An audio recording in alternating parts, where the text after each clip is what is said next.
اچھا، میرے اکثر دوست جو ہے وہ ایک بات کا گلہ کرتے رہتے ہیں کہ بعض ایشوز ایسے ہوتے ہیں جس پہ مجھے بات کرنی چاہیے لیکن میں بات نہیں کرتا۔ اچھا، اس کے ریزن بتانے سے پہلے میں آپ کو ایک چیز سناتا ہوں۔ ایک دفعہ اس طرح ہوتا ہے کہ ایک علاقے کے اندر ایک قتل ہو جاتا ہے اور اس قتل کے شبے کے اندر 3 لوگ جو ہے وہ پکڑے جاتے ہیں۔ ایک عالم دین ہوتا ہے، ایک وکیل ہوتا ہے اور ایک جو ہوتا ہے وہ فلاسفر ہوتا ہے۔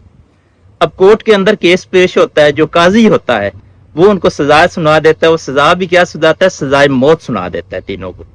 اب سزائے موت ان کو کیسے دینی تھی کہ وہ کہتا ہے کہ ایک پتھر جو ہے وہ رسی کے ساتھ باندھا جائے اور ان کے سر نیچے رکھے جائے اور اس پتھر کو اوپر سے زور سے ان کے اوپر پھینکا جائے، ان کے سر جو ہے وہ کچل دیے جائے۔ اچھا، پہلے جو ہے نا وہ اسی طرح ہی رسی کے ساتھ پتھر کو باندھا جاتا ہے اور سب سے پہلی باری آتی ہے عالم دین کی۔ عالم دین کو جو ہے وہ نیچے رکھا جاتا ہے اور اس کے اوپر وہ پتھر جو رسی سے بندھا ہوتا ہے وہ اس کے اوپر ہوتا ہے اور اس سے پوچھا جاتا ہے کہ تمہاری کوئی آخری خواہش ہے؟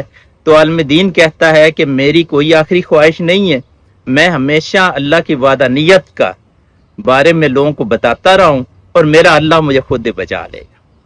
وہ پتھر چھوڑا جاتا ہے اور این 1 انچ اوپر آ کے وہ پتھر جو ہے نا وہ رک جاتا ہے، تو اس لیے اس عالم دین کو چھوڑ دیا جاتا ہے۔ دوسری بات یہ آتی ہے وکیل صاحب کی۔ وکیل صاحب سے پوچھا جاتا ہے تو وکیل صاحب کہتے ہیں کہ میری بھی کوئی آخری خواہش نہیں ہے، میں ہمیشہ حق کا ساتھی تھا اور میرا اللہ جو ہے نا وہ مجھے بچا لے۔ وکیل صاحب کے اوپر بھی پتھر پھینکا جاتا ہے اور پتھر جو ہے وہ جب 1 انچ وکیل صاحب کے سر سے اوپر رہ جاتا ہے نا تو پتھر آ کے رک جاتا ہے اور وکیل صاحب کی جان بھی بچ جاتی ہے۔ اب تیسری باری جو ہوتی ہے نا وہ ان فلاسفر صاحب کی ہوتی ہے، تو فلاسفر کو رکھا جاتا ہے، اس سے پوچھا جاتا ہے کہ تمہاری کوئی آخری خواہش؟ وہ کہتا ہے جی آخری خواہش آپ نے کیا پوچھنی ہے، یہ پہلے عالم دین آئے ہیں، انہوں نے کہا ہے کہ میرا اللہ مجھے بتا لے گا کیونکہ میں نے ہمیشہ وعدانیت کے بارے میں لوگوں کو درس دیا۔ تو دوسرے وکیل صاحب نے کہا کہ میں ہمیشہ حق کا ساتھ دیتا رہا ہوں تو اس لیے میرا اللہ مجھے بچا لے گا۔ تو ان دونوں کو اللہ نے نہیں بچایا، بلکہ آپ نے یہ جو رسی باندھی ہوئی ہے نا اس میں آپ نے ایک گرہ جو ہے نا زیادہ دی ہوئی ہے، اگر اس گرہ کو آپ کھول دیں تو ان کا سر بھی کچلا جانا تھا۔ وہ اب پھانسی دینے والے کو پتہ چل جاتا ہے کہ اس میں غلطی کیا ہے، وہ کہتا ہے ٹھیک ہے فلاسفر صاحب۔